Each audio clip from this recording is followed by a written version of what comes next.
Jimenez do solemnly swear that I will support and defend the Constitution of the United States and the Constitution of the State of California against all enemies, foreign and domestic.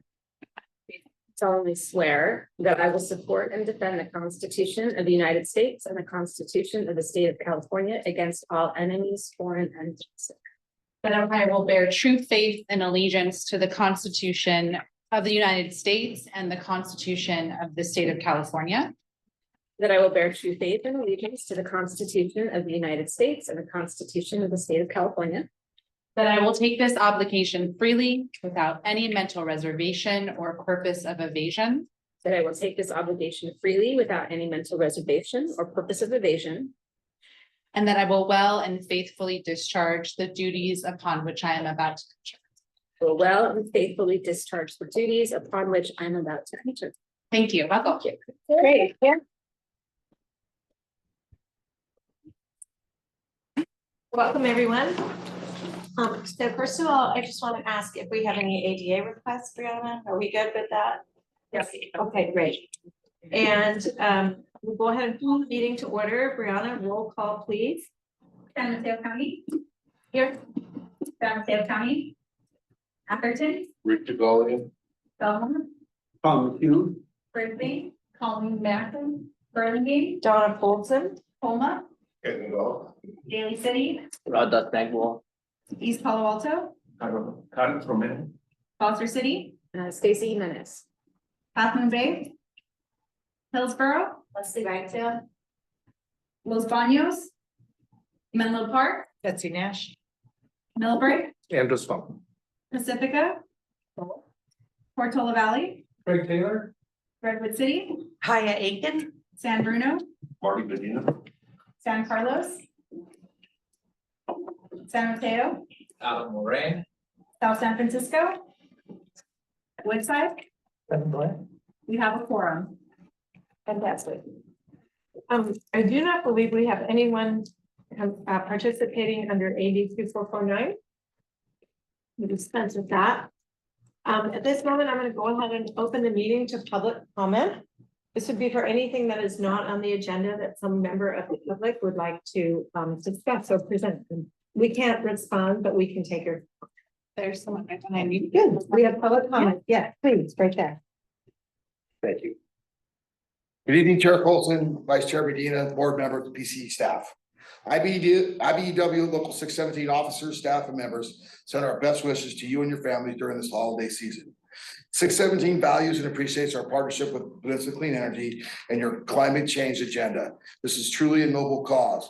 It is 617's goal in 2025 to grow our partnership to greater heights. With that being said, 617 is respectfully requesting to meet in person with the appropriate PCE staff to discuss our current level of participation in PCE's community-based programs. 617 believes a very early 2025 date for this meeting would be best so that we can formulate a strategy to work with PCE staff to become a more integral part of PCE's programs and the mission of combating climate change and eliminating greenhouse gases. Any assistance in this matter will be greatly appreciated. Thank you for your time this evening, and may all of you have a blessed holiday season and a happy, healthy new year. Thank you. Thank you, Mr. Morrow. Is there anyone else who would like to make a comment? Do we have anyone online, Brianna? No public comment on that. All right, anyone in the back? No, okay. I'm gonna go ahead and close public comment. And then I'm gonna move for an action to set the agenda and approve the consent items. Anyone? I'll take a Medina. motion by Vice Chair Medina and a second by, I think it was Lorraine or Carlos. Was it Carlos? Who was it? Where did I hear it? All right, thank you very much. And a second by Director Fong. Can we have a roll call vote, please? San Mateo County, Yes. San Mateo County, Atherton, Oh, since there's no one online, since we don't have to do it via roll call, all those in favor? Any opposed? Right. Thank you. This is going to save lots. Great. We have our regular agenda chair report. The only thing I have to report out is that we are I'm very proud in Burlingame that one of our CAC members, Desiree Thayer, has been elected onto the Burlingame City Council. So we will have an opening on the CAC. And we will begin to do a recruitment for that, I believe. We are also going to put together a CAC recruitment subcommittee to do that work. So if anyone would like to, what that entails is we usually do all the interviews via Zoom. The staff, Kristen and Vanessa, really help us. If anyone would like to participate in those interviews, they may. They're usually 10 to 15 minutes each. They're on Zoom. And we try to block them in, just to give you an idea, we've had, as few as like 3 or 4 people and as many as 22. So it's a very, it's very commitment of time. But if anybody is, I'll be working on that committee. If anyone would like to volunteer to work with us, we can take no more than, what would be? Yeah, we don't want that many. So everybody to jump up out of their chairs. I think if we could have anywhere between 3 to 4 people, that's usually a really good number. So is there anyone here who would like to raise their hand for that work? Yes, Colleen, thank you. Anyone else? Craig. Yes, Craig, thank you. Okay, I'm gonna be on that. So that does get us to 3. Is there anyone else who would like to? And I'm already done it in the past. Yeah. Alrighty, thank you. You're always good to help. Right, we will coordinate that in the first few weeks of January, once we get through the holidays. We'll have to put a call out for applicants. We'll get them, we'll sort it out, and then we're gonna do, we'll set some times up for them. Okay, thank you very much. The only other thing I will report out about the CAC is we had a wonderful meeting. Oh, yes?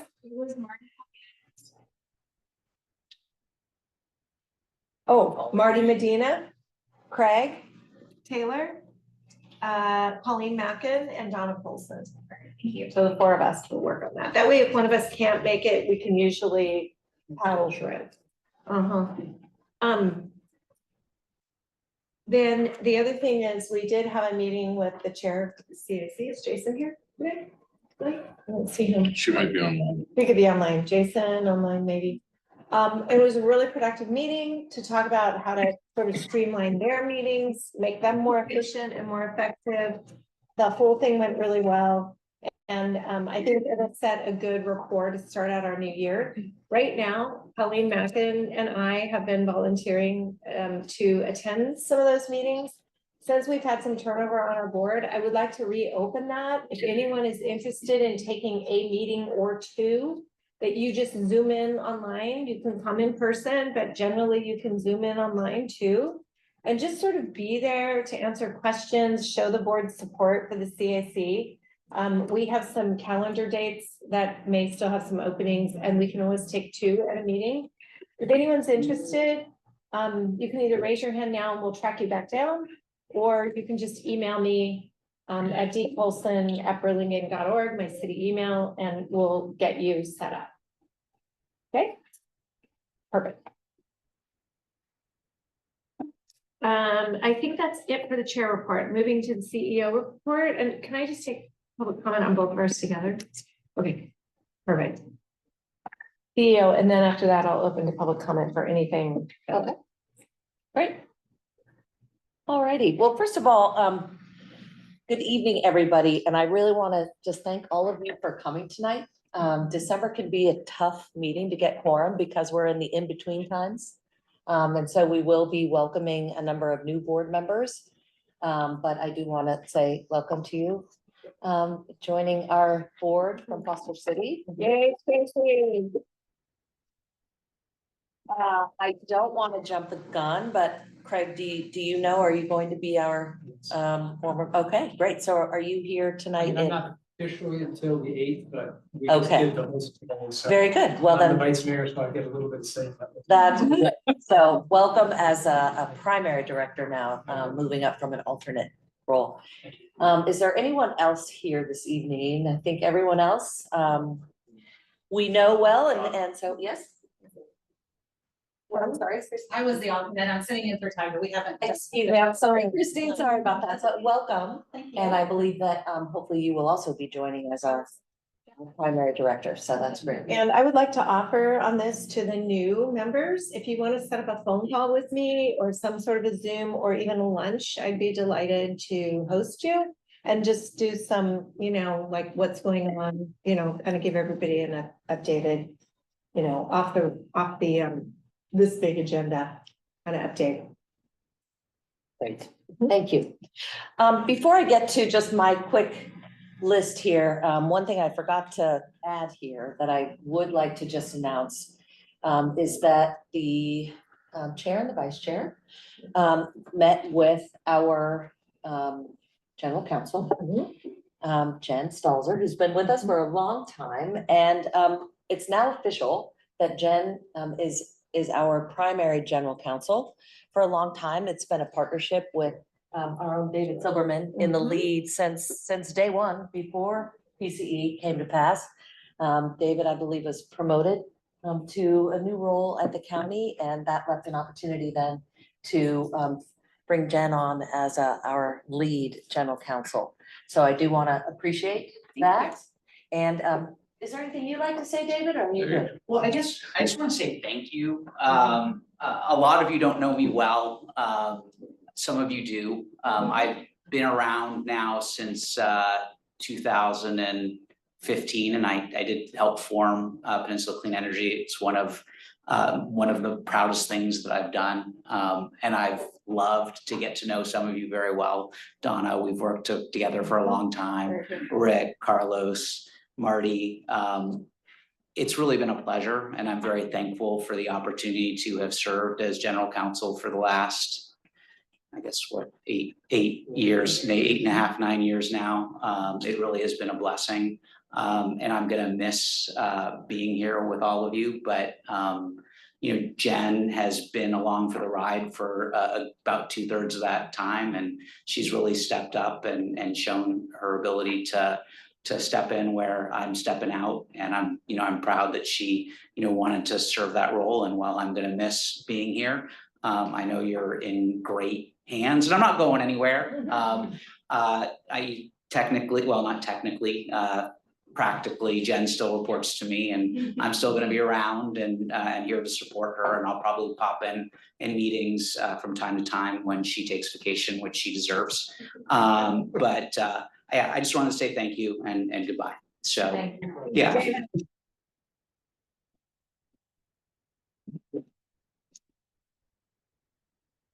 David is another one of those folks without whom we would not be here. Yeah, For sure. So definitely want to say. thank you for coming tonight. Thank you to David for all his work.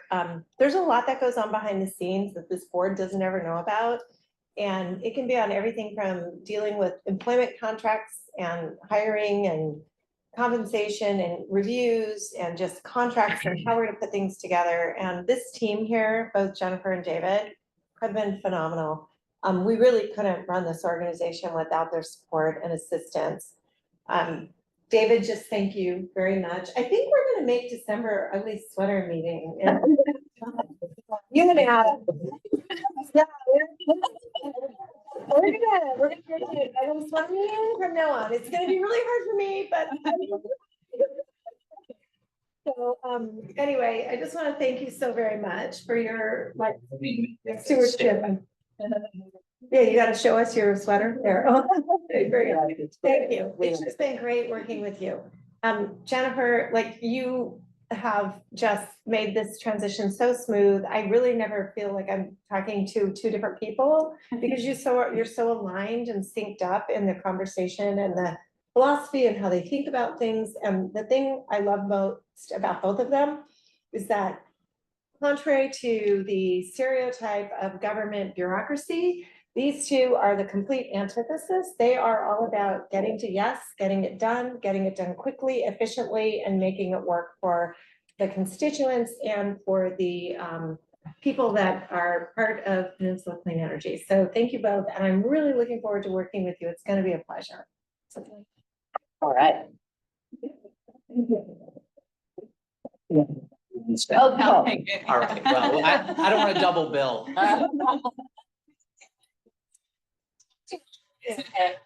All right, thank you for that. So just a couple of quick wins. I think most of you are aware through our newsletter that went out a couple weeks ago or last week, maybe, about our credit upgrade from Moody's credit rating agency to an A3, which is generally the equivalent of an A-. We have a similar rating through Standard & Poor's. And the full report from Moody's is either will be or is already up on our website. But essentially it cited, a couple main things, mainly just ongoing confidence in the community choice aggregation model in the state of California, and that it is a business model that is actually working, which is fantastic. We have a very healthy balance sheet, as you know. The modifications that the board made earlier this year to our reserve policy, wherein we indicated that if our reserves fell below 180 days cash on hand, that the board would take action to increase rates to keep us at 180 days minimum cash on hand. So that did make a difference. Our recent prepaid transaction also got a thumbs up from Moody's and very steady low opt-outs, etc. So if you feel like it, you're welcome to read the full report that will be posted on our website. So that was some good news coming out of a meeting that we had back in June. Next is just to let you know that our 0% loan program, also known as on-bill financing. This is a program where we offer a $10,000 zero interest loan to any of our customers. It's a one-page application, super easy. They can use it for any kind of electrification in their home. We've crossed 800 loans, and that program just launched only January of 2023. So it's been really an amazing uptake for that. Also to let you know that San Jose Clean Energy just basically replicated the program through and basically copied ours, which is great. So that program will continue to remain, I think, one of our centerpieces going forward. Many of you, yes. Are they all for the same, are they all for $10,000? Are they various amounts? People Rafael tend may to be able take- to comment, but I'm pretty sure they all go out for 10,000. Most Yeah, of them. most of them, okay, so they're taking full advantage of it. Yes. That's great. Yeah.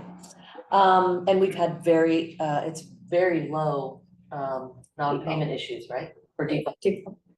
Yeah. Call center was launched last week. I think many of you know, the board also took a critical vote earlier this year to bring our call center in-house to enhance our customer service and our what I'm calling a 360 wrap around our customers to make sure that they're aware of all our different programs, rebates, all the ways that PCE can provide value to them. We have 3 call center reps. They're doing a great job. I'll have some additional stats, and Leslie Brown will be talking about this as well. And then just the last thing in the win category, Nick Beeger and his team have been working on our fiscal year-end budget refresh. We did this refresh so that we could know internally what we will be recommending to you come January for the rates for 2025. And I'm not going to go into all the details, but it's looking very favorable for us coming into the year. And I think that translates into potentially some really good news and hopefully a positive vote next month. Does anyone have questions? Yes. I do want Not to quite add done. one. Go ahead. Oh, you're not done yet? Oh, No, but go sorry. ahead.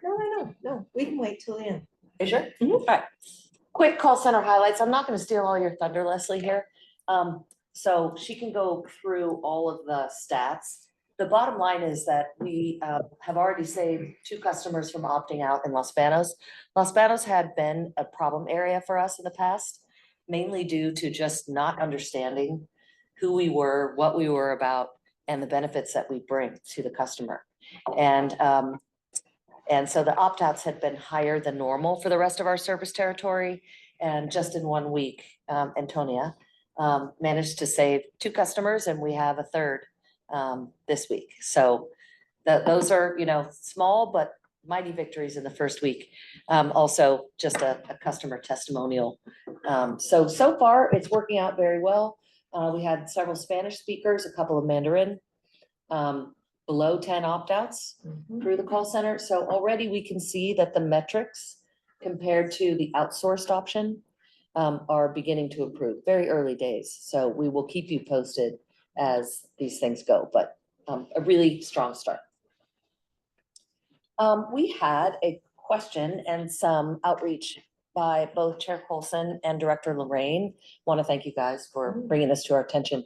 So apparently there have been many of our customers and your constituents who are justifiably very frustrated by multiple rate hikes that are PG&E rate hikes, not PCE, that have been substantial.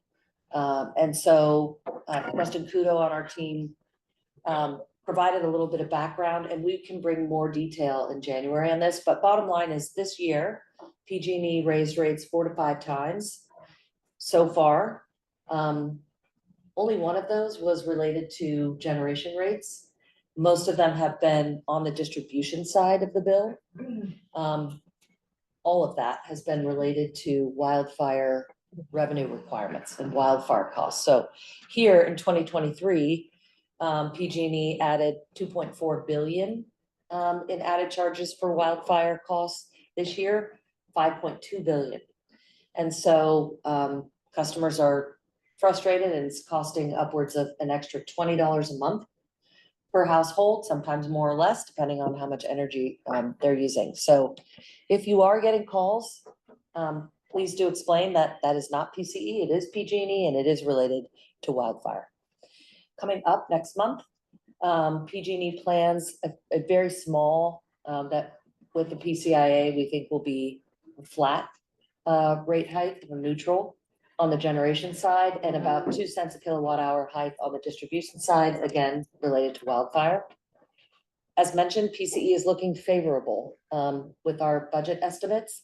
And so preliminarily, we may recommend holding rates steady so that ultimately our generation rates will be between 8 and potentially up to 18% below PG&E gen rates.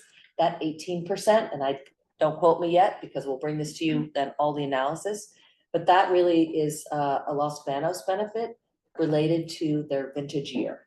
So for those of you who are new, we will be explaining all of that during board orientation, but it is a significant benefit to our Los Banos and all of our customers. So as I said, we'll be back with it in January. Legislative update, Mark, real quick.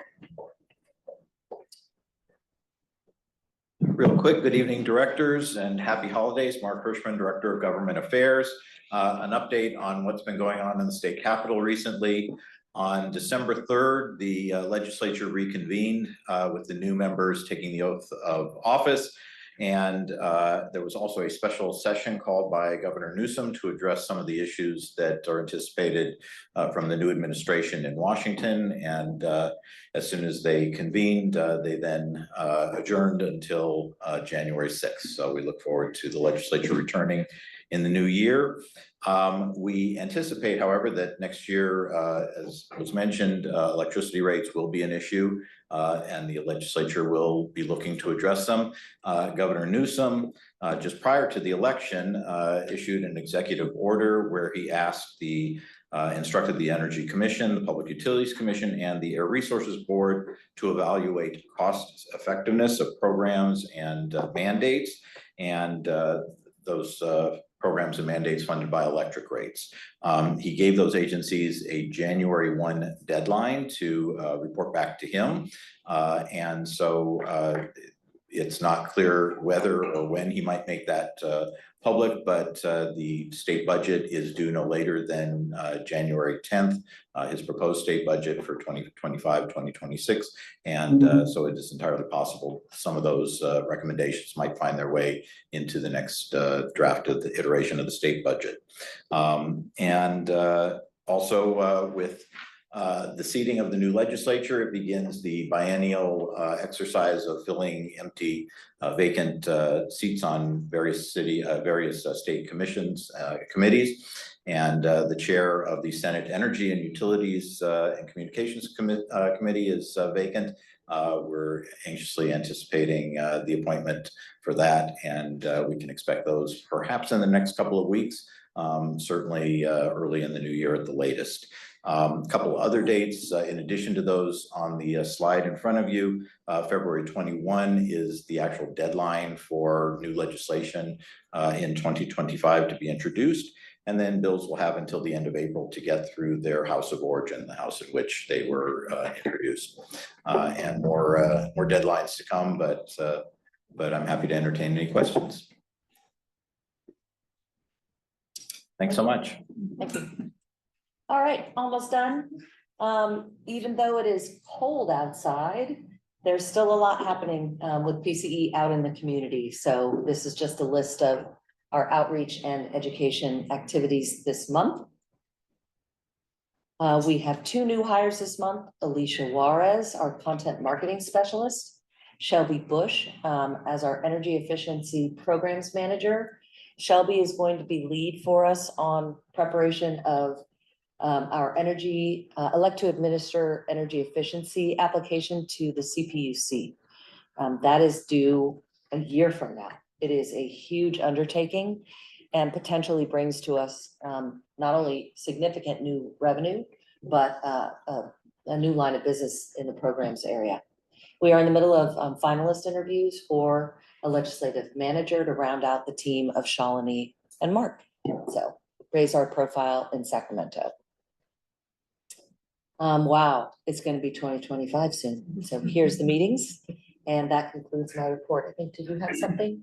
Yes, one thing I wanted to add in was, before I take public comment, is I actually had lunch with Jan Pepper this week, just to check in on her. And so there was some really good news. She's loving retirement and very happy. She was, she's been watching PCE, feels like we're doing a really good job, which is nice to have her support. And the mic drop was, she's actually really warming up on nuclear. And was very excited that we had actually taken the attributes. And said she's, rethinking her positions on that. So I had wondered why we hadn't heard much from her during those conversations, but interestingly, yeah, she's kind of, been making a little more, been having an interesting exploratory kind of conversation and some of the work. So she wanted to pass her regards along to the board and the staff and tell everyone happy holidays. Thank you. Okay, I'll ask questions, then we'll can I take public comment really quick, just in case anybody had a comment, then we can add it in. Is there any member of the public who would like to comment on the CEO or the chair report? Anyone in the back? Like eyes in the back of your head. Mom, Brianna, no one, right, online? No, and then see you. Okay, we'll close public comment and please, Director Mackin. Thank you. I just wanted to ask Sean, and I don't know if this is appropriate. If you think it's not, that's okay. Just tell me. I read within the California Community Power Report, and I just wondered if you'd comment on a couple items that I thought were very interesting. Sure. One was about multi-CCA power pool is big. Is that something perhaps imminent? The other is several CCAs requesting membership today. Is it like 1 or 2, or do we have tons of people beating on the door? And the other in here, requesting memberships. And CC Power. CC Power. And the other one in here was about West Coast offshore wind project. And just, is there a timeline on that? I found that curious. Is that something the governor's been talking about, but we haven't seen anything happen for a while? Those are great questions. Thank you, Director. So I'll take the first one and then I may have to refer some of the detail to Roy Zhu, who's our Director of Power Resources. So the RA Power Pool is an effort among certain members of CC Power. It is exploratory at the moment, so we've made no commitment one way or the other to be part of it. But it is an effort to, figure out sort of last and best opportunity in pricing for RA procurement. The rules of that are being carefully defined so that we don't run afoul of, you know, any law. There is a legitimate question that our team has about whether or not it will actually work. So when I say that it's preliminary, it definitely is, because it requires certain pens down moments through the process that we may not feel is advantageous to our own process. And the reason we are very, very lucky to have an RA lead in Jeff Wright on our team. Many other CCAs don't have that position. So we get the benefit. And in some ways, joining a power pool is a nice to do, but may not at the end of the day, because of that sliver of time at the end, we may choose to continue to go on our own. We are in very good shape now with respect to RA. So more to come on that. We can have a report out if it moves forward. The second item you asked about is new members. There have been 3 new CCAs, mostly smaller CCAs in Southern California that are interested in joining CC Power. Also, that is premature. So what it prompted the board to do was to talk about the criteria and the timing when such new members would make sense. Some of them are brand new. They don't have credit ratings. They have, you know, very small balance sheets at the moment. So it's this wanting to make sure of no free ridership is the term.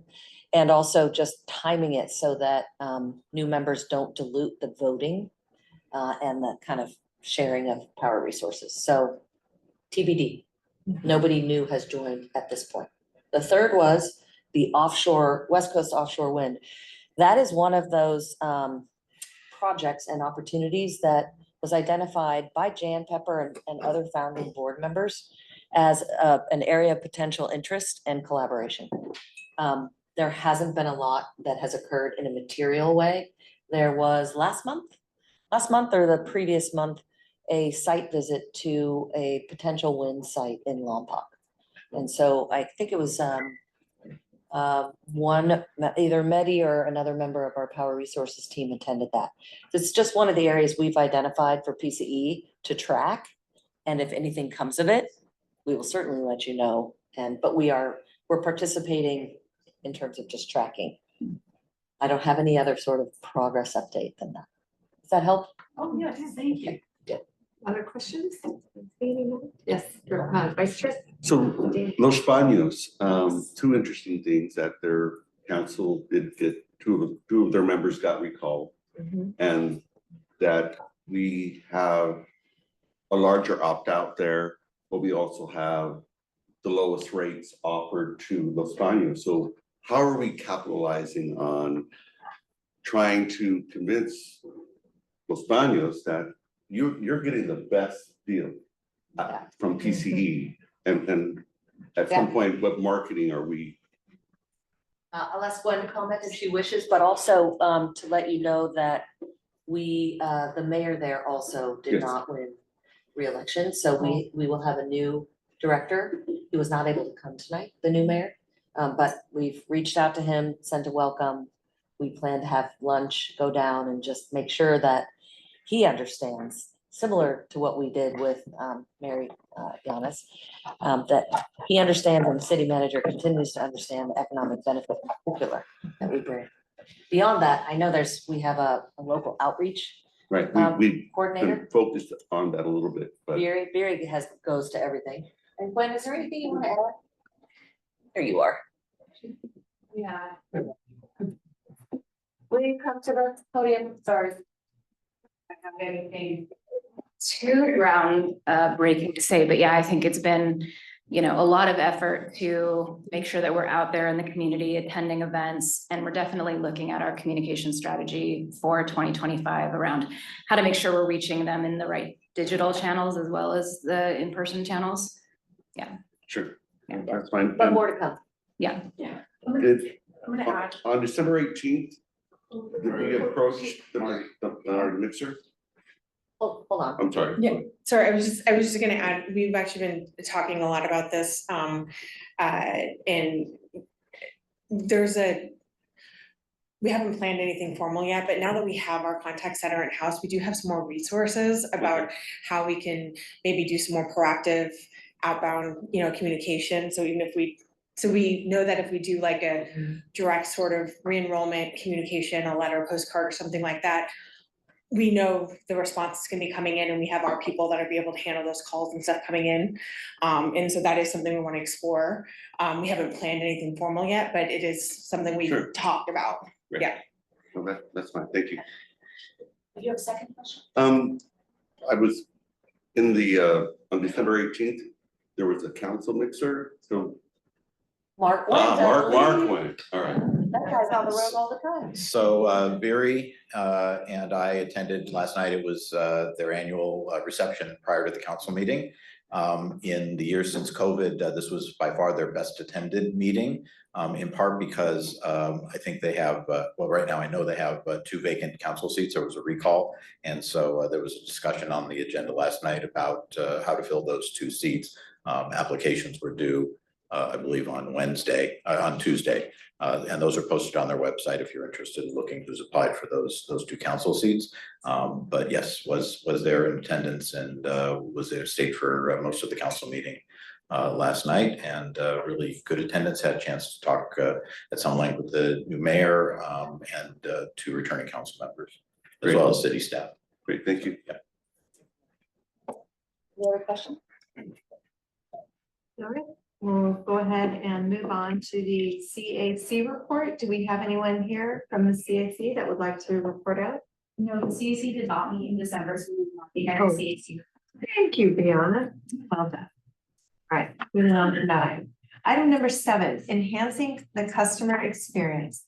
Launching integrated support for clean energy and electrification journeys. This is a discussion item. It will be led by Glenn Rose, our Director of Marketing and Community Relations, Leslie Brown, our Director of Account Services, and Rafael Reyes, our Senior Director of Energy Department. So over to you. And as our team lines up, I will just cue this up as this came at the request of a couple board members, I think including Director Mackin, who asked a couple of months ago for a report out on the integration of the new call center, the new features of the website that will be going live in January, the new turnkey program that we're rolling out, and really just this real focus now on customer-centric, high-touch support. So this is in response to that request. Okay, Sarah. all right.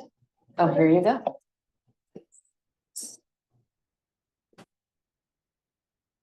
Hello, good evening, members of the board. Okay, so yes, here to talk about what we're doing to enhance customer experience with our website, our call center, and our programs. So I'll kick us off, and then I'll sort of set up the conversation, and then I'll hand the baton off to Rafael, Leslie, and then excited to give you a sneak peek of the website that we're gonna launch as a way of showing you how it's all meant to come to life. So, and maybe just for a little bit of context, came to the board November 2023 at the strategic board retreat and really talked about why we wanted to reframe a lot of what we're doing around customer centricity and why that was important.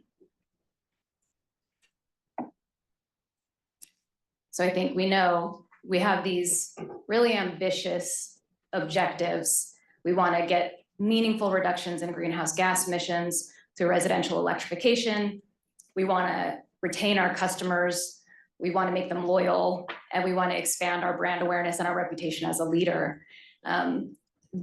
Customers these days really expect seamless offering of services. They want to see themselves reflected in the services as well. And so there's this real understanding that customer centricity and putting customers at the center is really necessary in order for us to achieve these objectives. So yeah, we'll be talking about how that looks for those 3 things. So what is customer centricity? It's a mindset. It's a shift in the way that we do things. So these are sort of the ways that we're thinking about it. You put the customer at the center, And then you're trying to reach them in all of these ways that to them feel seamless. So you have the PCE ecosystem, that's the connected online to offline environment that makes it feel seamless to them. And then you have the brand strategy, that's what customers expect from PCE and how to bridge the gap between the current perception and the future aspiration. And then you have customer experience, which is how do you support customers as they're learning about shopping for and trying to adopt clean energy solutions. And we'll go into all of these pieces a little bit more.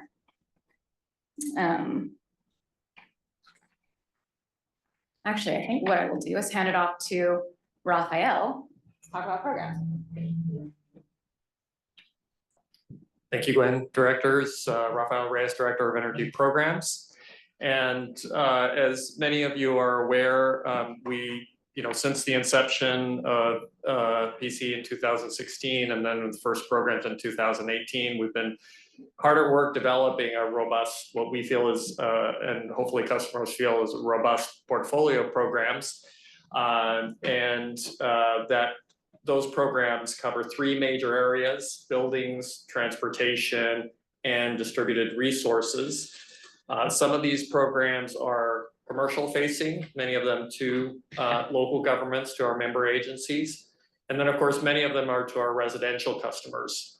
Now, for our residential customers, because it's higher volume, in general, these are not, there has not been as much technical support for customers. So customers would come to us, let's say they bought an electric vehicle, they can get a rebate, they provide us some information and we send them the rebate check.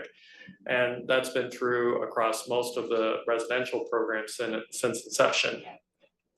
And one of the things that we have been receiving feedback on for now a couple of years is, particularly in the building space, the challenges there can be significant for customers. And we launched our first rebates for building electrification for water heaters back in 2021. And since then, received quite a bit of feedback, and the feedback were about all the difficulties. So it's hard to find contractors, hard to figure out what product, there are many challenges. And based on this feedback, we identified a set of objectives around what we wanted programs to deliver to make it easier for customers to take the steps that they want to take. So more guidance. But then we knew there were a variety of very specific barriers, issues and challenges in terms of finding contractors and so forth. So based on that feedback, we began development really in late 2022 around what the next generation of our building electrification program would look like. Again, really targeted here because this is much earlier in the adoption cycle and there are many, many more challenges for customers. And the objectives here included being able to provide services for complete electrification of homes, doing more homes, and having a set of features around that to make that happen. And the board ultimately approved these in 2023. And the major features included a one-stop shop set of services, and that really includes phone and website. And Leslie will be talking about the phone side of the equation, and Gwen will offer more on the website. I'm here going to talk about where we are with the other two pieces here that the board originally approved back in 2023, was having a hotline or concierge type service that could assist with technical questions, and a turnkey installer. For those of you who are not familiar with that term, turnkey basically means you call us and we handle it soup to nuts. So pick the products, do the design work, send the contractor, it's a trusted contractor. So the customer doesn't have to go through the challenge of figuring everything out for themselves, which is how things are today. So where are we with these? First of all, oops, let me take a step back. On the turnkey installation services, we developed three specific set of services that we wanted to address under this. One was for income qualified customers, there would be a no-cost electrification option. Then for market rate customers, low cost electrification, again, where we have a trusted contractor who's selecting trusted products and handling the installation. And then finally, emergency water heater replacement, because this is a particular pain point that customers have. And we, through a competitive process, selected a set of partners. The board approved the contract for Franklin Energy, the lead implementer, back in April, I want to say March of this year. And I'm happy to report that we are now in the soft launch process for the turnkey service. So it's not yet very public, but we are onboarding customers. We are doing home assessments. We are going through a shakeout period, make sure all the systems and all the pieces are working properly.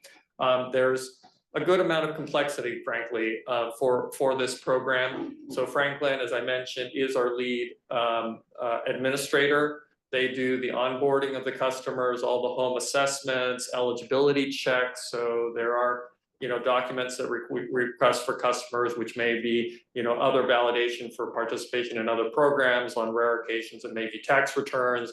None of this information is kept for any lengthy period of time, but we do that sort of validation. And then, of course, moving the process through for the customer. And then on the concierge services, there are three major components, again, that we are looking at. The first is a post-installation troubleshooting assistance. So today, we do surveys of customers after they get a rebate and the product has been installed to assess what their experience has been, both with the program and with the product itself. We have not had until now, well, and then what? So sometimes we do get negative feedback and it's like, okay, and then what? Well, this is the and then what. The and then what is that we can look at those surveys and get in touch with them. We identified, oh, you said you were having these particular problems. Here's some information to help you along to address these issues. And then we will also be providing pre-installation technical assistance, and then ultimately a full electrification planning for customers. And then longer term down the road, this can include solar and storage and other things that they may want to do. So this service will be rolling out in phases starting in the first quarter. So we already brought on board Gabby Ibarra, who's terrific. We're laying out the tool set and processes and everything that will go along with that. And I want to add that because there's high complexity, and this is true actually in all of our programs, but particularly here, we really see a process of continuous improvement as being instrumental here. So we're going through a phased launch process, and then once the program is in operations, we have a cycle where we are getting customer feedback through a pair of surveys that I mentioned earlier, one assessing the program process experience and one assessing the product experience. Then we will go into a design process, taking in this information, assessing what sort of steps we need to take, and then bringing that back into our program design process to do further refinements. So with that, I'm going to hand the baton to Leslie Brown to talk about another key element of the overall picture.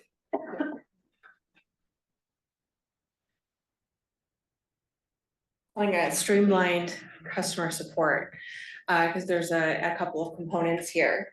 So what we're talking about here is supporting billing inquiries and energy assistance qualifications for programs, and helping to educate customers on all their options when it comes to our products and services that they can take advantage of.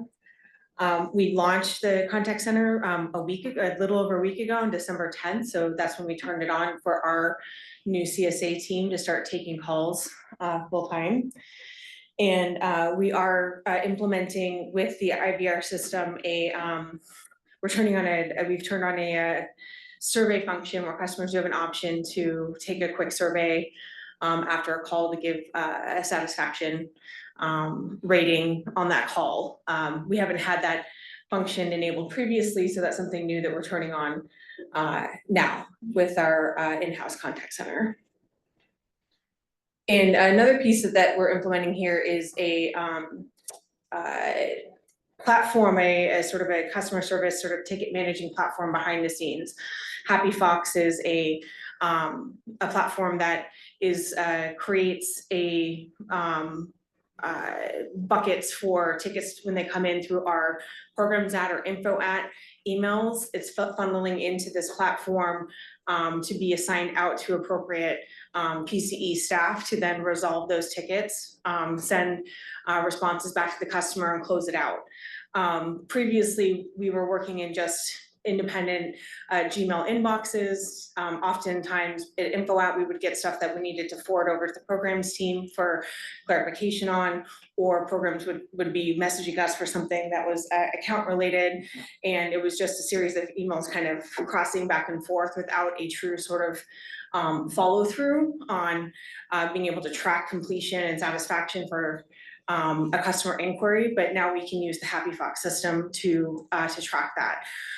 We can also eventually, I think, expand on that platform to help with our scheduling and creating service requests for our concierge service down the line, which is something we're looking forward to as that program starts to expand and roll out. Our CSA team is also has access to the program's Salesforce platform to be able to look up statuses for any programs inquiries that are coming in, so ideally get a quicker resolve on any questions, as well as help sort of spread the responsibility across so that multiple people can have access to answer customer inquiries, and we can get a quicker response back to customers when they're reaching out to us, which is going to help as we scale these programs up and more people are reaching out for access. We with this, there are some other additional functionalities with Happy Fox that we might be rolling out in the future. There's a potential for some auto response features that we could turn on. We have an ability to have some quick replies that we can pull from a drop down to help folks respond quicker, but there could be some auto response to tickets if we get a particular inquiry coming in that we want to auto respond to. We can also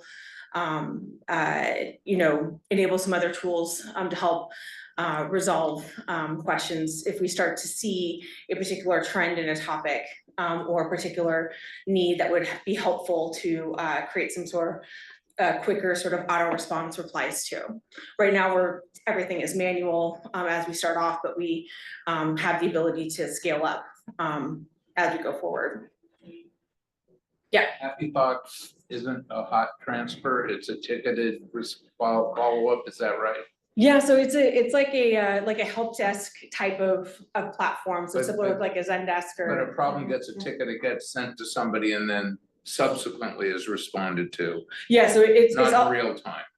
right, it's like an email, right? So it's an email, so then when the emails are coming, it's taking all the inbound emails from programs at and info at and pushing it into the platform to then create an action. So the CSA team can see all those inbound actions coming on, so can Isabel, Alejandra, a couple other folks on our team can see all that coming in, and then the tickets get assigned out to individuals to resolve. So if it's specifically, a programs related question on an application that Isabel is processing, Isabel takes it and responds back to the customer, and then it tracks all of that within the system, so everyone can see that it's been resolved. Yeah.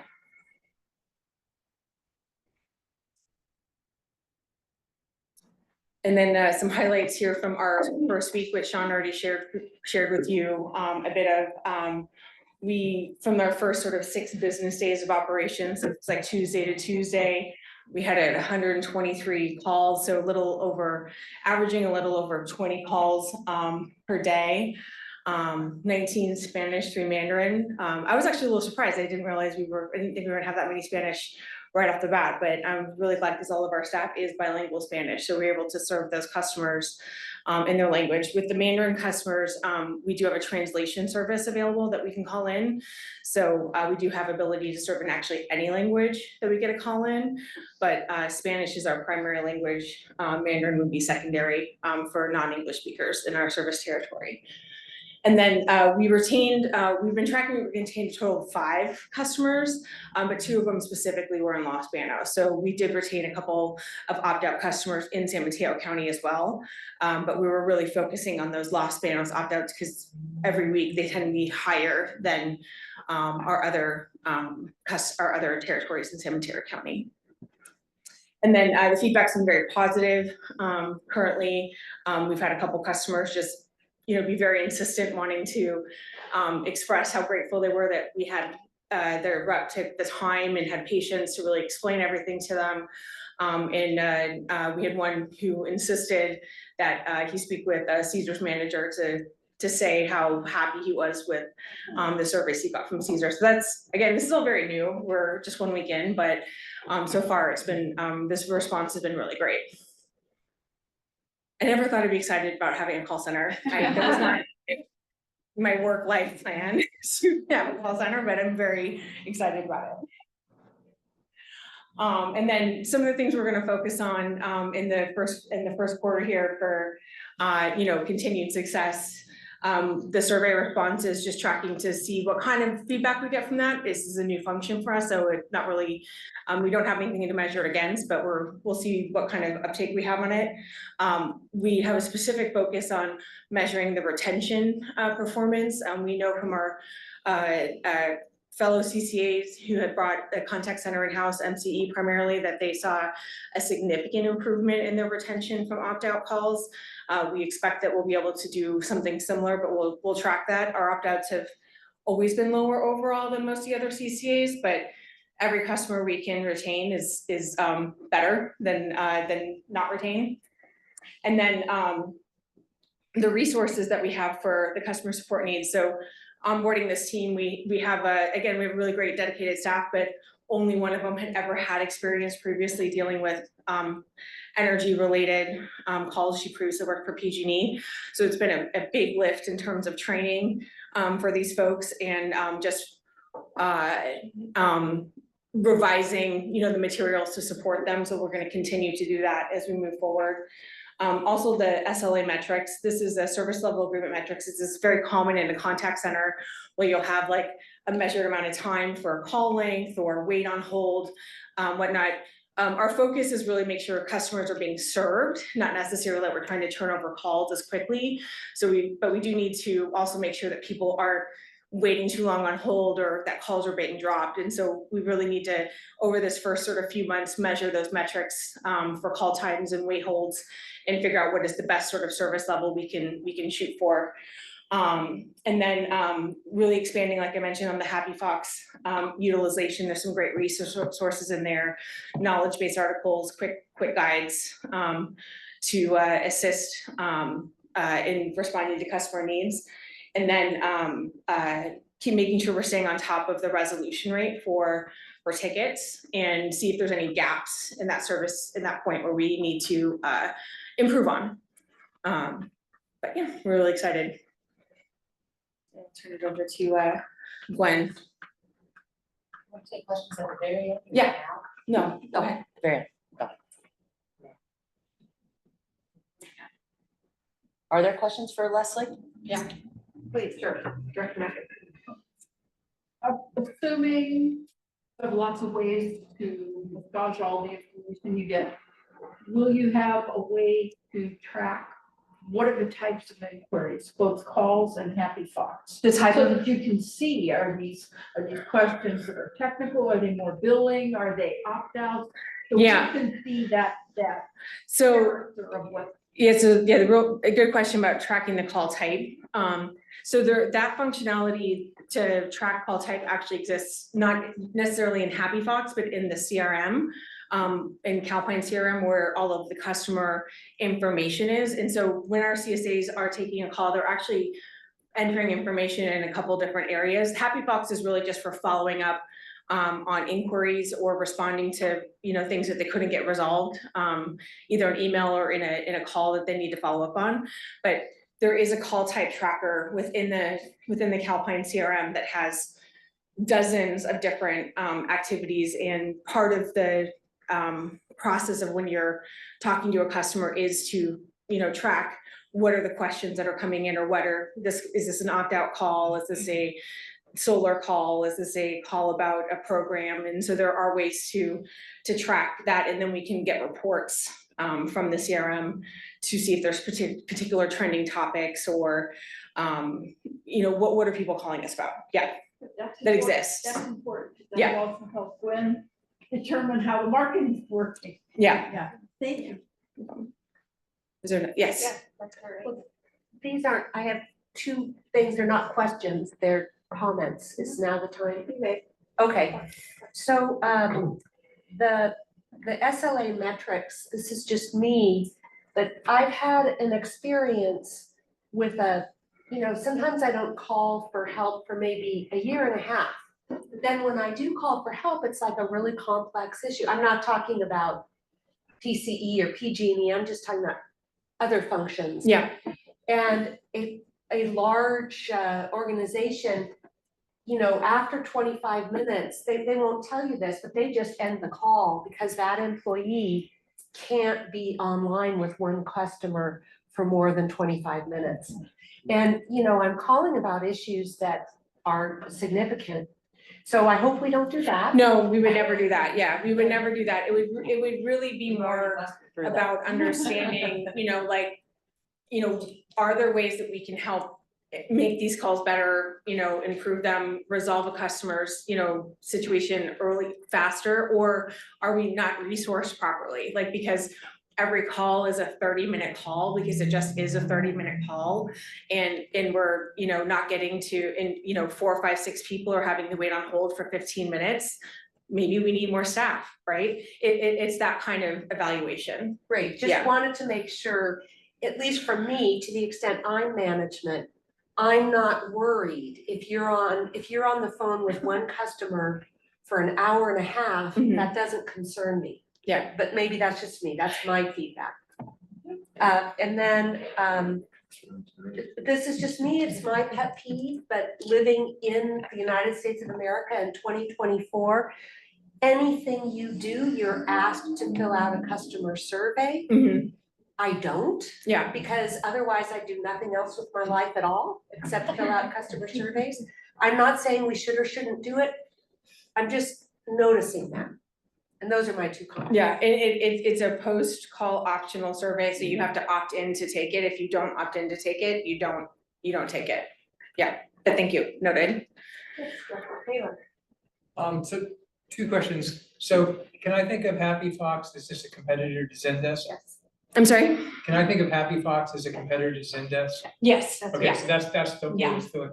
And then on the CRM, will you guys periodically, I don't know, quarterly or something, sort of generate reports that kind of show us the kind of traffic you guys are dealing with? Because I think it'd be really useful to get, you know, a sense, I mean, this is a little what Colleen was asking about, is to kind of get a sense for, you know, what are our customers calling in and asking about? Yeah, I think we could start to add in our account services report that we do every few months. We could start to add a section in there about like trending call types or types of calls. We can think about what that could look like. Yeah. Okay, And- yeah, I mean, maybe it's sort of, it's an SLA in the sense of, you know, how you're measuring against that. Yeah. Yeah, great, Sure. thank you. Thank you. Out of the 123 calls total handled for the first week, do you have a sense of or tracking mechanism? Sorry, I didn't have my hearing aids today, so I'm sorry. Do you have a sense on that first week of the 123 calls that you have taken geographically, which city they come from? Do you have a sense of those and a way to track them in the future? I can get that information. We definitely have it because we do notes of every customer is where they're calling from, so I can get that information. I didn't think to break it out that way for this meeting, but I can definitely get it. Yeah. Very useful statistics in Yeah. the future. Yep. You know, if certain issues coming from certain geographical locations, for example, and how we can better address them in the future. Try to relate the reason why they come. Pleasure would be that we allow Leslie's team to maybe take in 6 months of data. Rick, you're a call center person. I mean, we need some trend line, right? Each director does a quarterly report, Mhm. so that's a Put it good in there. opportunity, rather than having to verbally report it to the board, that's to a good idea. report it in that quarterly Exactly. report, I think it would be a good way to do it, Yeah. and I mean, you know, we're launching a new service, there's all kinds of issues and questions if you really get down at the call center level into it, but I think it's gonna take some time So to figure things basically, out. my point would be then to your expertise on this is, let's let it go 2 or maybe 3, reporting cycles for Leslie. And if you see any significant trends you feel like you need to address, I'm sure you'll do it in-house. Okay. And then if we target, like maybe when we come back from the summer break or so, to bring maybe a more formal report to the board so people can see it. It, doesn't just get buried and the public can see it. Would that be appropriate? Yeah, I probably, so we've historically already had a lot of reports, but I've never shared them publicly because there's a lot in there that's not necessary to share Yeah. publicly. But we can, Yeah, you could scrub it, and then, all I'm saying is I wanna make sure that in January, the board's expectation is not that you're going to have a report and. Every month. oh, yeah, I just have my part of the report this month, so I'll add something to our next quarter. It seems to me like kind of, giving it 3 quarters of the year to sort of see if there's trends or anything. And for fourth quarter of next year, we just sort of maybe could have, if there's a slow meeting, which there Yeah. usually never is, but that would be interesting, I'm sure, for people to see. But not right now. Yes, go in. So I think there are a lot of issues when you launch a service like Mhm. this. And the most, and at this stage, to assess very much is premature. Exactly. Yeah. Because it's 1 week. Yeah. But what isn't premature, what's critical is what you brought up, which is you have to make the customer serve first. Yeah. So you want the customer to come away with a raving review because they feel like they were taken care of. And that's why we brought this service in-house, Yep. for exactly that reason. So I think that issue is front and center. Yeah. And I think there's gonna be a whole lot of technical issues that you're gonna work on. Yeah. And I've got a whole slew of questions that I'm bothering with right now. I forget Uh, that. You are welcome to give Leslie a But, call. but I think that issue of what the strategic orientation is what's really important at this stage. Mhm. And I think we've got it right. Yeah, I do too. Does anyone else, yes, Director, Redstone. This might be anticipating the next section, but I presume the issues, once we get a sense of what they are, will feed into FAQ for the website. Gwen can comment on that when she comes up, but yes, likely. I do want to just thank Leslie Oh, and her yes. team I did. because this was a big.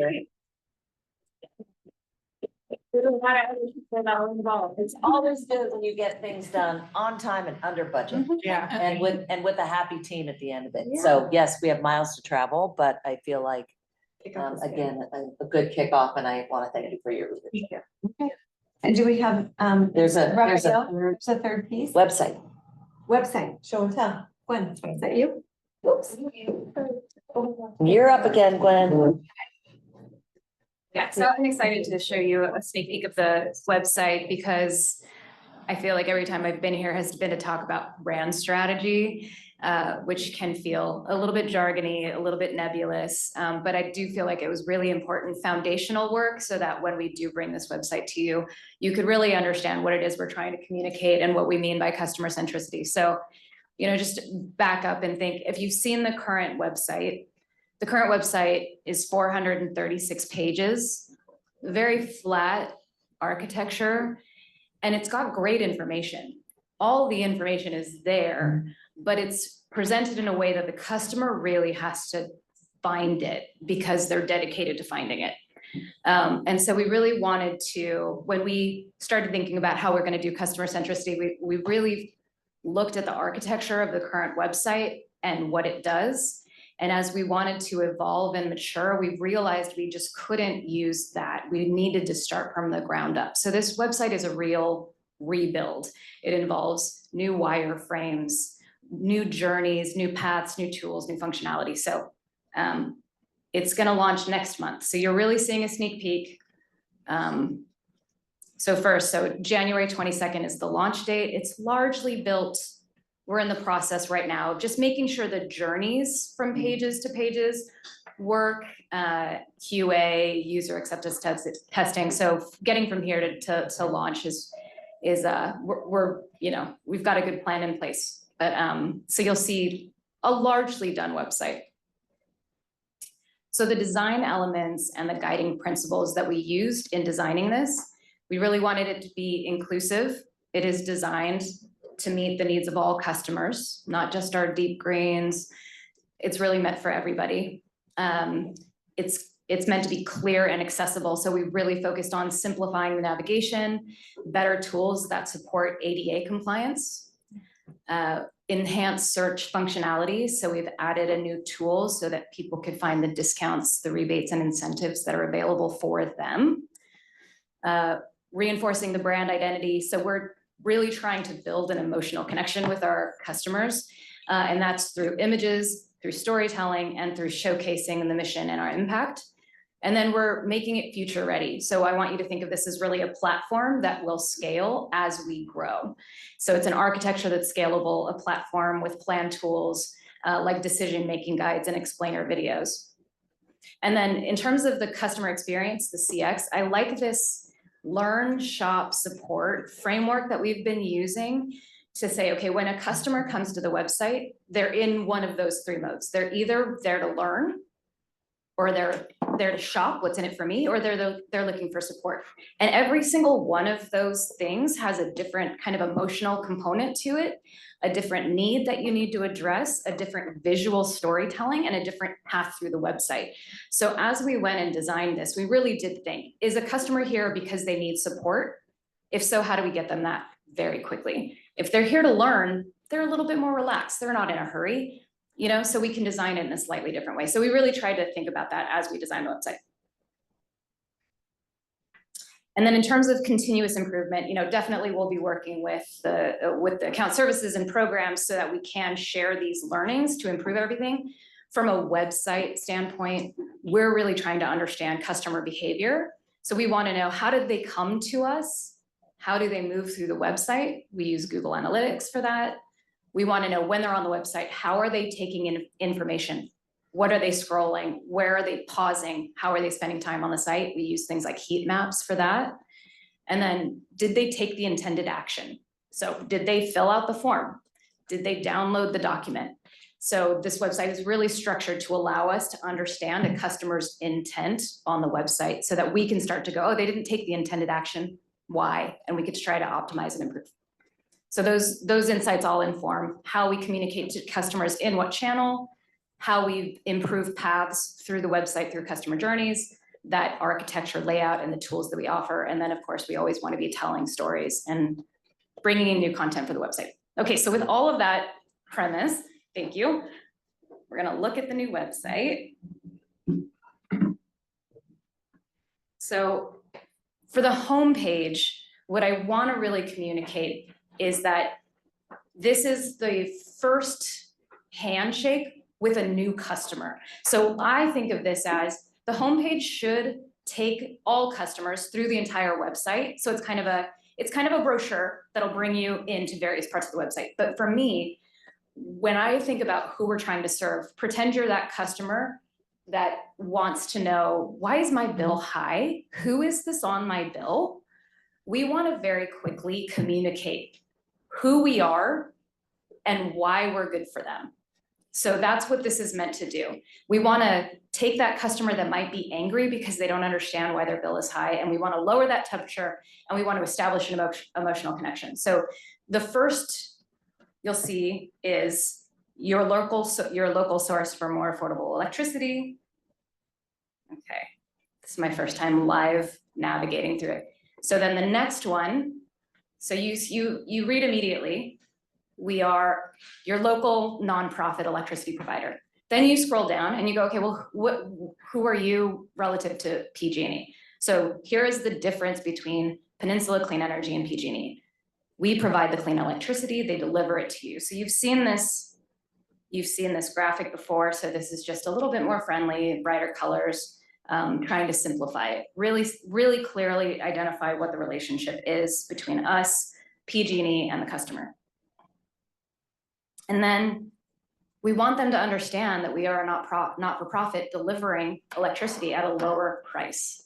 So they very quickly from this see, judge for yourself. We give you 50% renewable, 100% clean at a lower price than PG&E. So that's what you should be able to take away from there. And then that takes you into additional rate information. And then, are you ready to go 100% renewable? For a little bit more, for 1.5 cents more, you can opt up to Eco 100. So then the rest of the homepage. So to me, those are some of the key brand messages that we're trying to communicate. And then the rest of it goes into, you know, here's how you understand your bill, keeping it simple, one bill for everything. And then here's our value proposition. So benefits of PCE, why it's good to be a customer.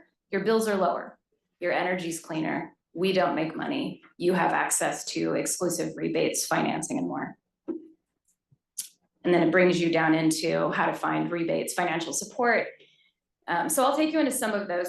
I wanted to mention, so, you know, again, if you're that customer, you're coming here because you're upset about your bill. We don't know if you're gonna have the patience to read all of that. So we wanna get you as quickly as possible to contact us. Is this gonna work? Nellie? So I have a question, Claire. Yes. So on the page that shows the comparison to PG&E, Yeah. that's saying PCE versus PG&E, but it's really PCE and PG&E versus PG&E and PG&E, right? I mean, the delivery charges are in both, right? Yeah. So I don't have an opinion here. Yeah. I'm just pointing it out because I think everybody needs to focus on this issue. Because it is the issue, which is while we advocate that we have at least a 5% discount, when you compare our Eco Plus, including, which is generation, but including the delivery of our Eco Plus, our discount obviously isn't 5%. Yeah. Because our 5% discount is just on the generation side. Right. Now, that could easily be an advocacy for why we should be 5% in this model, but that would be more than 5% on the generation side. And we went in our marketing, we advocate that we're 5% below PG&E. And in this slide, in this comparison, it's obviously not, because it's PCE plus PG&E and PG&E plus PG&E. Yeah. And that, I'm raising that because I think it's a critical issue for us that we're gonna need to discuss in the course of, we'll see what happens in January, because it sounds like what Sean started out with today might address that problem. But I think that's the It'll look heart better. of a problem for us. I agree. Donna. Okay, just two things really quick. So, on this one, we are showing renewable versus renewable. But there's always that underlying, people don't understand renewable, they understand greenhouse gas free, carbon free. So is there any way to depict that as well? You're saying you'd rather see like 100% clean Yeah. versus 38% renewable, something like Yeah, that? I don't know if Okay. people really understand what renewables means. Like the average person clicking through this isn't gonna understand. If you say 100% clean, you know, green with, you know, 50, like maybe the circles are concentric or some, you know what I mean? Like there's a 50% on the inside and the outside's all green. And then there's, you know, or there's a pie chart or something, I don't know, whatever, but I'm worried that renewables isn't, may not be May not be the whole story. the whole story and Because it it's doesn't. 100% carbon free. Yeah, because I was telling people, you know, are a different number, so it's a confusing thing because of the renewable piece. Yeah, and we mentioned 100% clean and 50% renewable, but I can, Right, but I think you gotta That's something we depict it can- in the chart, and you might almost wanna flip it and do the clean and then the renewable in the writing. But then also, I do think, you know, we have this like conversation around equity, fluent leadership and things, so there's some colloquialisms that we're using in here, like you can have your cake and eat it too.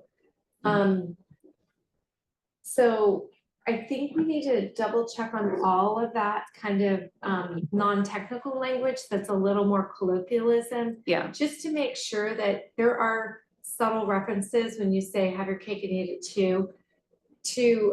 There can be cultural and other norms that don't fit in that framework.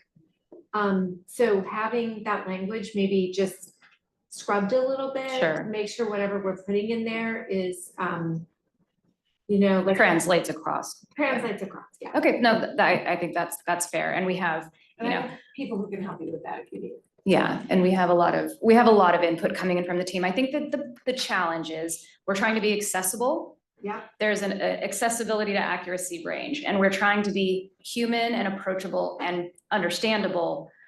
And sometimes when you try to be too accurate, you actually lose the thread and you fail to actually communicate anything at all. So it is a balance, but I agree. We're trying to ride the line between human and not salesy, but also we want to be culturally appropriate. So I appreciate that comment. Right. Yeah, and so we're working through, again, this isn't a finalized website, and we have lots of input coming in from the team, and the plan is to get the board the staging site on January 6th, once we've been able to really integrate a lot of the internal staff feedback. I didn't want to give everyone the website at this stage because it's just not quite ready for you to pick apart. Yeah. Can I comment? Sure. So I really liked your initial flow, like you were starting to tell a story, and then I feel like you got to this slide and I'm like $3 difference, I don't care. And I think we're hitting on a little bit, this sort of clean and renewable means a lot to people in this room, doesn't mean anything to people outside. That's not the thing that they connect. I mean, I'm not saying it's wrong, it's factually 100% correct, but I think it's a little what Donna was trying to get at. It doesn't speak to the story you're trying to tell. And I feel like the first two sort of pages, quote unquote, sort of where you had a story flow, and then you got here, you kind of lost me.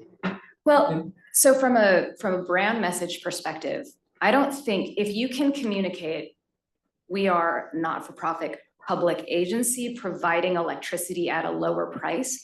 It does, like, the 5% isn't what matters. What matters is proving that we're lower than PG&E. Yeah. And that's what this does in a way that a customer can actually understand, because they don't understand generation. So if we have to start trying to explain, we're only 30% of the bill, and then when you take 5% off, like, that's too much. And so we're trying to develop trust, and that's the nonprofit at a lower price. And I guess I meant, I really liked the beginning of your story. This didn't close your story for me. Okay. I mean, in other words, I totally understand where you were going with it, Yeah. but this sort of didn't, like, nonprofit, we're better. I mean, that was all great. And then it's like, you're saying we're dramatically better, but then this slide didn't make me feel like we're dramatically better. Yeah. So We've that's had where the this story. discussion internally. Have you? Okay, yeah. And So we're I not don't done keep- with it. Yeah, so yeah, no, and I don't want to be, because like I really like the flow. Just, stories are, right? Yeah. You kind of have to have that conflict section, which is we're better, but then you got to have a great resolution and, Yeah. I know you're working. Well, yeah, no, and I agree. So I think part of the story is we are fabric of the community. And so one of the other things that we try to do with the website is really create that platform for telling all of the community stories. I was having trouble getting to other pages though, Nellie.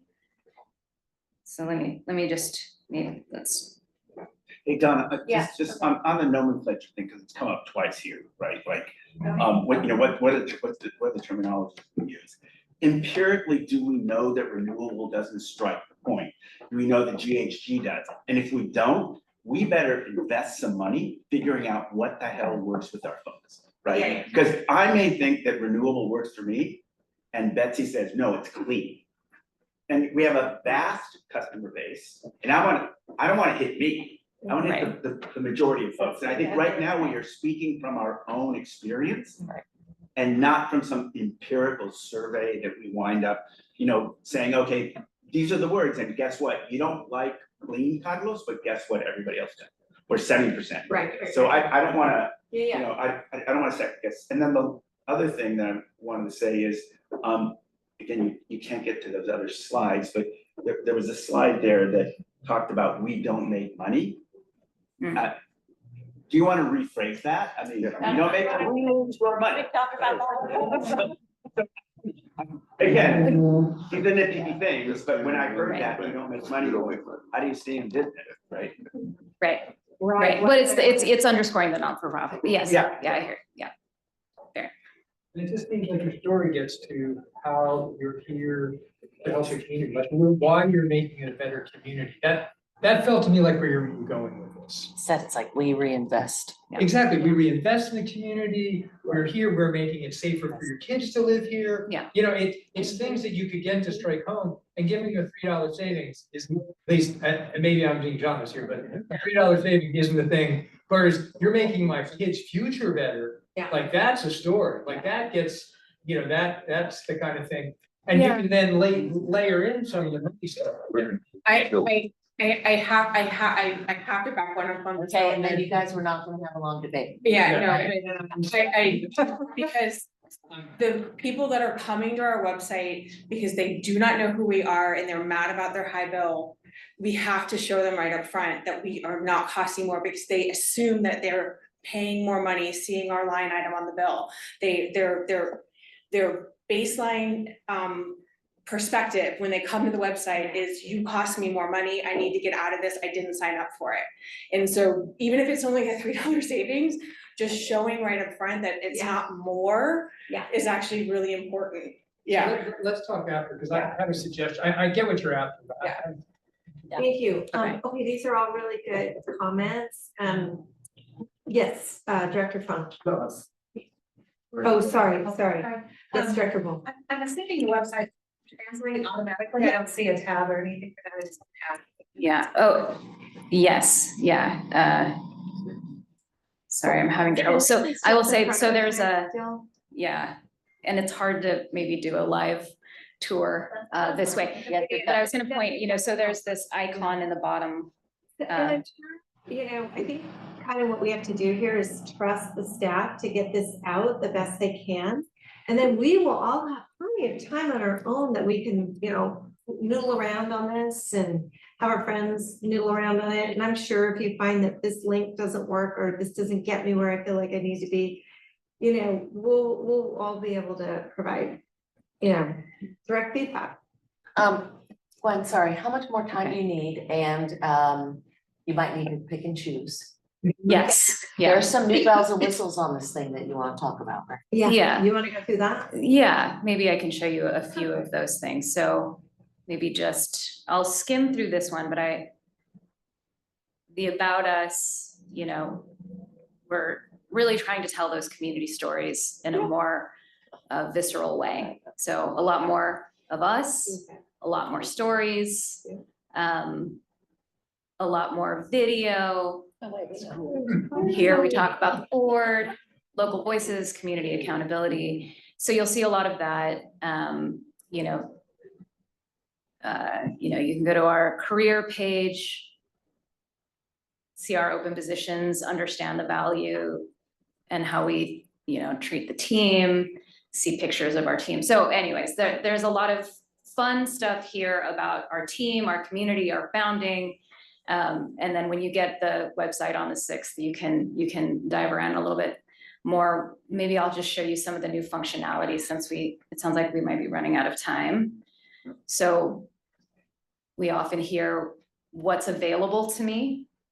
And so we wanted to make it easier for people to understand all of the things available to them. So if you click here, you can, you know, enter some basic information. See if this is gonna work. We've not had this before, right? The incentive finder? Yeah, we haven't had it before.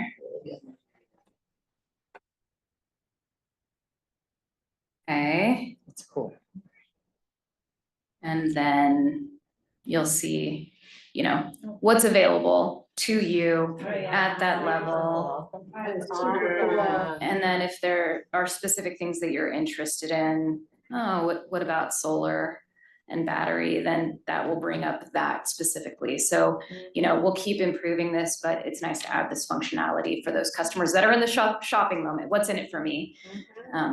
So. And there's translate up to right there. Yeah. Anything on the home electrification?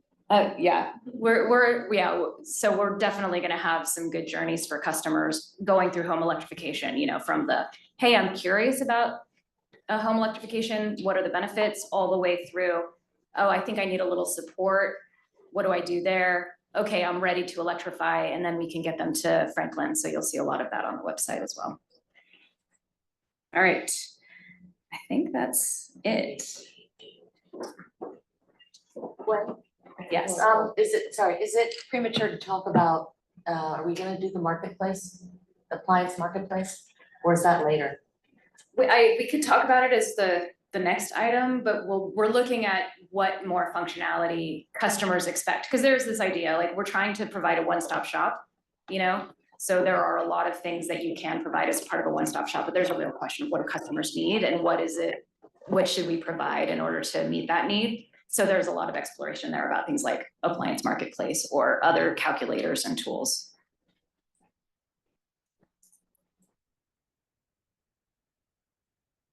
Oh.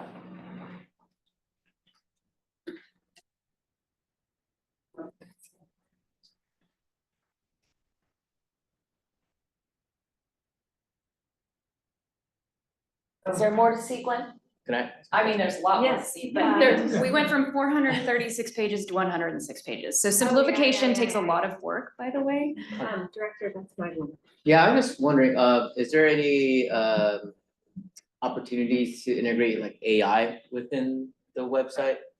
Cause I know sometimes you'll do a search and it's like, damn, this is not what I'm looking for. And then you go into AI and they break down the language, it's like, oh, there it is. Yeah, I don't know about AI specifically, but definitely search, chat, those kind of functions, I think we're looking at for sure. It won't be part of release 1, but definitely, I think it's how do you get the customer the information they need as quickly as possible? And we need to look at those tools as well. Director, if I might add, just since you mentioned AI, we just formed an internal working group, staff working group to look at AI policy. And how we would use it and ethics and all of that for PCE. So that'll be coming back to the board, hopefully sometime the first 4 months of next year. Thanks, John. Yes, I'll go Director Nash, then Director Bragstone. I just want to make a comment that I'm so impressed with this organization and how forward-looking you are, and how you're just getting on top of all of this, bringing the organization forward. Thank you. You're welcome. Thank you. Yes, Director. Along the same lines, I just want to say overall, the friendliness and the ease of use, I just feel so happy seeing this presentation and what it is already. And I know we'll have tweaks here and there, but I'm very, very excited about it. Thank you. I do want to open for members of the public really quick, and then we'll take our last 2 comments. So are there any members of the public that would like to comment on this agenda item? For now, members of the public online. Okay, thank you. I'll go to Director Bertucci. And I know we've got a comment here as well, Oh, and then we I just want to thank you and your staff for how great job you've done and how far it's come. It just had to be treated as a living, growing thing, and it's work in progress. And I don't think we have to, as it says, we need to trust you guys and put faith in you guys. I think a great start. I mean, not start. It's a great thing. Yeah, great launch. Growing and living thing. Yeah. But thank you. Yeah. And I just had a couple of maybe ideas to suggest. The incentive finder is so fantastic. once you get through the launch and the initial bugs settle out, you may want to look at paid media to advertise that. That's just a fabulous, may bring new customers. And then over time, maybe integration with the contact center might be nice as the part of the sales funnel and that is questions. planned. Great. Absolutely. Director Ray? Thank you. Yeah, I just want to echo some of the most recent comments. Praising this step forward that the organization is taking with this website redesign and I look forward to when it's in a real version that's ready for people to take a look at the wording and so on, and I trust that you and your team know more about marketing than I do, so I'll try to be careful about making any particular comments at the moment, except to say that I did feel like I noticed, well, firstly, I agree with what Leslie mentioned about, I feel is like my guess would be that resonates the value of sharing who we are and who we are not for those who don't know what Peninsula Clean Energy is, which of course is one of the main missions, I think, of the overall program. I feel like there's quite a bit of value to that. I noticed that the color, for example, is blue, and I got the sense like, hey, calm down. You're Trying to be subtle, I guess. I saw that PGD was in orange, and we are in wildfires. So I feel I'm optimistic and look forward to seeing more. I did want to maybe ask a question or two. One was, I think, I feel like I did. Oh, I'm sorry. I would say if you don't have them right at the tip of your tongue, you can always follow up one directly. Yeah, and I did I tried a couple of questions with Gwen in advance, and I think in the interest of time, I don't want to necessarily go through all of it, but I thought I had something useful to mention, but I have in fact forgotten it. So I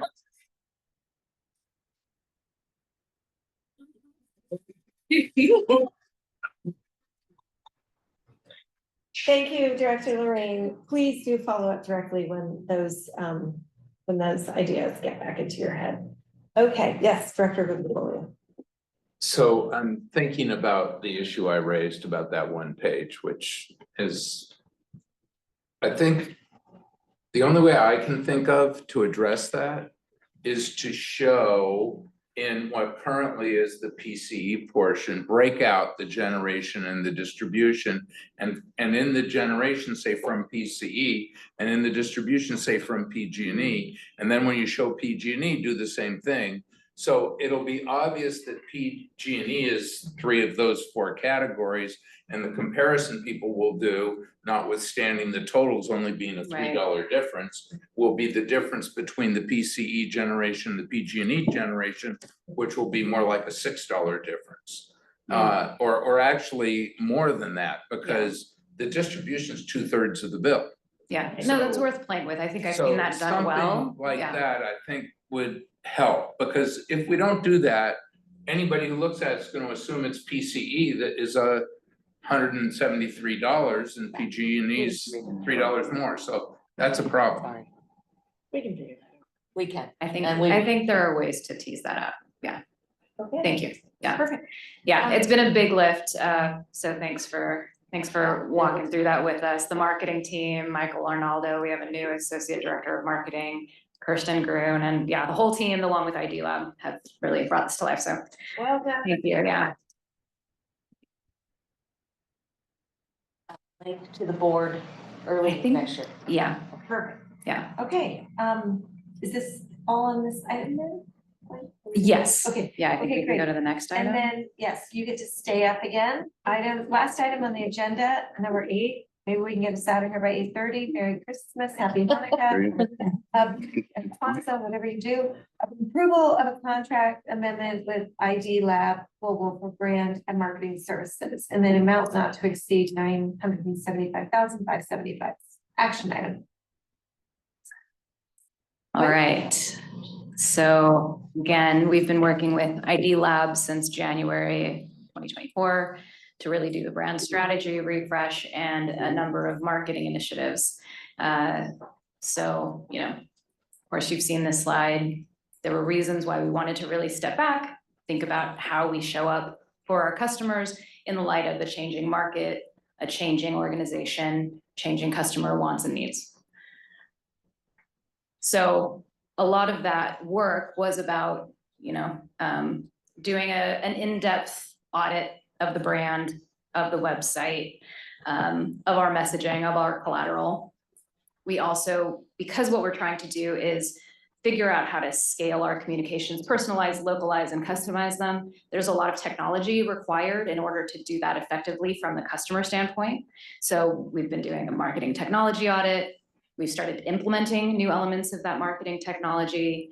We've also been working on a social media strategy and playbooks. That's the next thing you'll start to see early in 2025. Once we launch the website, the social media strategy will start to come next. And then we've had with ID Lab a lot of support on campaigns and the website. So one of the things that we are looking at for marketing initiatives in 2025, and one of the reasons why we wanted to talk about this here was we are considering, as part of that brand strategy refresh, whether or not we should consider changing the name of the organization and the logo, or just the logo. We had a brief conversation about this maybe a couple of months ago. And so I wanted to bring it back a little bit to this organization since we're talking about customer centricity. I wanted to just sort of set the stage for why we think it's important to at least consider it without making any decisions. So this is a call from our previous call center, not our current call center. This is a customer trying to say our name.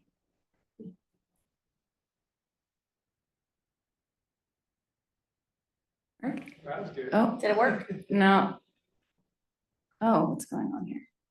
You have to actually click on the thing. Sorry. It's so difficult, I can't even say. I only went forward. Oh, no. It's a great clip. It was fantastic. Nelly? Give her a second. I was only pressing forward.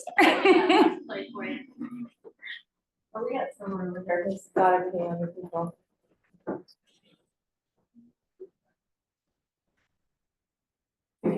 Doesn't look like. What I did when Nelly told me. Okay, ready? Okay. Are you good?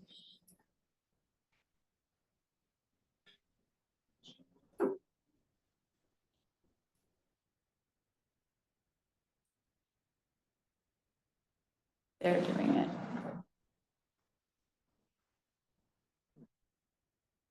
Yeah. I don't.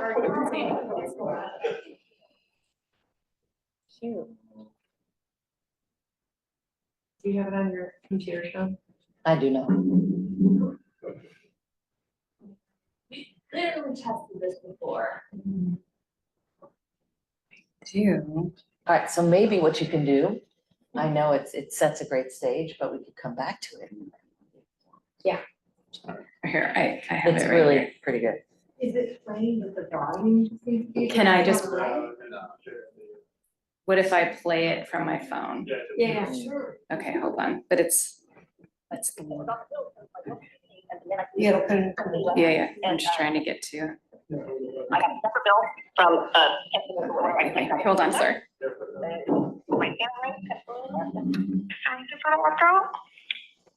Well, the last 2 months, I've noticed the only thing I see different is that I have a separate bill from, Pensacola, whatever, I can't even pronounce it, Pensacola, or am I saying it right, Pensacola? Peninsula. Okay, Peninsula. Okay, I always want to seem to put another ula into it or something. Okay, it's on the bill. It shows my bill from PG&E, and then I see the bill from Peninsula, and then another one I have on there. Like, wait a minute, this to me the bill is higher than it was before. I'm like, PG&E is still billing me this much, and I'm getting the same or more from the Peninsula. I'm like, well, I just don't see the saving. I feel like all I have is an extra bill on there. So I didn't play the whole thing, which was 1 minute and 22 seconds, and she says our name wrong every time, 8 times. And she's not the only one. And yeah, so that's how our name can be experienced. Yeah. Leslie? I'm just curious, are these people who don't live on the peninsula, are these mostly homeless people? Likely, Yeah. yeah. So then. Now I'm gonna have problems with that. Also PCE, PG. Yeah, so level setting on the name, we go by a lot of different things, Peninsula Clean Energy, PCEA, PCE. PCE is clearly problematic because it's very close to PG&E. But imagine if we went through this board meeting and instead of saying PCE, we said Peninsula Clean Energy every single time. Right. Like, how much longer would this meeting be if we all had to say Peninsula Clean Energy every single time? And then we use Penn Clean Energy for our URLs. And then we have some limitations of our logo, so I do think it's important, regardless of where we go with the name, that the logo be reconsidered. So it's hard to fit in most spaces. It's hard to spell. It's hard to say, as we heard. The colors are low contrast, so there's an ADA actual issue, which is part of the reason why we've refreshed the colors. And then the icon itself, is it an incandescent bulb? Is it a gas flame? The visual weight is challenging.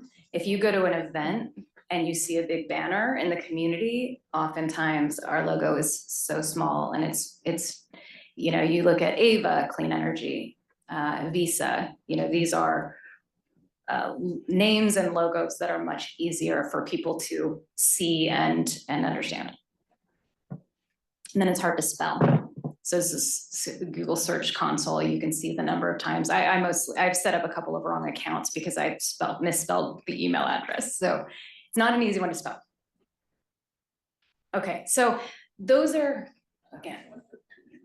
a number of reasons why, from a marketing perspective and from a customer centricity perspective, we feel like it's important to consider it as part of this brand refresh. So we would like to set up a process where we are exploring it. And really, you know, there's a stakeholder process, a community process, understanding the needs of all of our communities, and then really thinking about, you know, what does a name and visual identity that really does celebrate all of the things that we want to do, what could that look like if it was done differently? Would it resonate in Washington, in Sacramento, with new communities that we might expand to, like Los Banos? And that's in this proposal? Yeah, so these are marketing initiatives for the first half of 2025. And part of the reason why we want to expand the contract is getting support on, so there's the additional content, some new functionality and refinements beyond the launch. There is the, you know, the home electrification program, we're calling it Home Upgrade Services. We want to do the marketing strategy and the creative assets with them. And then the brand strategy exploration, which is really that name and logo exploration. So that's the. So what we need here is, first of all, I want to take any public comment. If there's any members of public comment or. Okay, no public comment. I'm going to go ahead and close public comment. And I think what we're looking for here is, this seems to really be moving in the right direction. When you and your team are so talented, you've heard it from everyone. A motion to support this financial support for this contract today. And I believe it is in our budget, correct? Or are we amending it? Right. Yes. Should I ask a quick question? Please. Recall, I feel are still relevant, given that items are very similar and are related. Gwen, thank you for the presentation. If the board were to explore any logo changes, how much of the website redesign that we were looking at might need to potentially be redone? Or would those changes, you know, be you know, is what we were looking at in the previous item more operationally, updating, and we might be able to, swap in, a different logo and name. Yeah, we really built the website understanding that this process could happen. And so it's really built with that in mind, and the website can be easily reskinned with a new visual identity. Because I think the core brand identity that we've developed through this is us, it's not gonna change. And so what would change is more the name and or logo and the expression of that. But yeah, the website, very little work to reskin it. Thank you, and when might the board be able to receive an update on some of the metrics that we are collecting with related regard to these customer centricity objectives through the website, the call center work? I think we've talked a little bit about possible opportunity to get updates on that, but is there maybe depending on what sounds best, like, is there maybe an opportunity to revisit this in a year's time? In an update item kind of like this? Yeah. Yes, we'd be happy to. Yeah, I think that's the goal. No further questions. But may I clarify though? So, yes, we can update anytime, but in order to get decent metrics, 6 months to a year, which I think is what we're saying.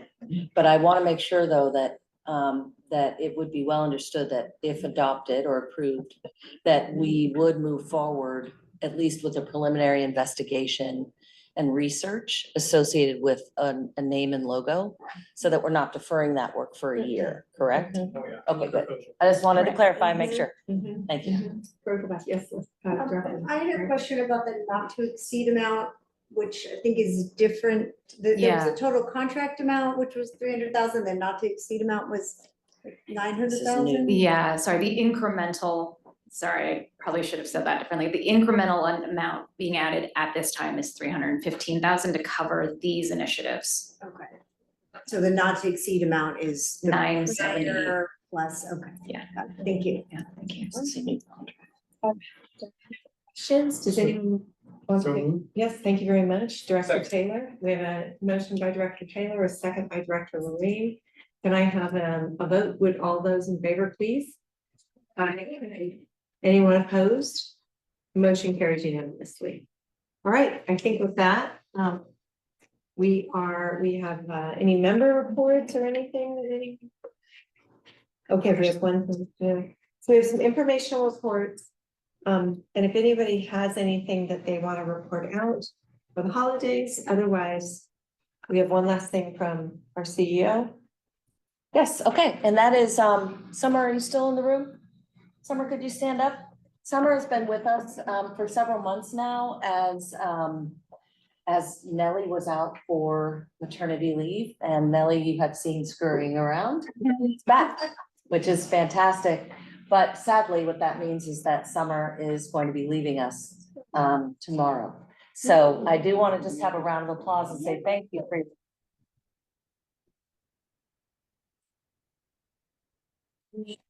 we hope we'll see you again. You never know what might happen. So with that, we just want to say thank you.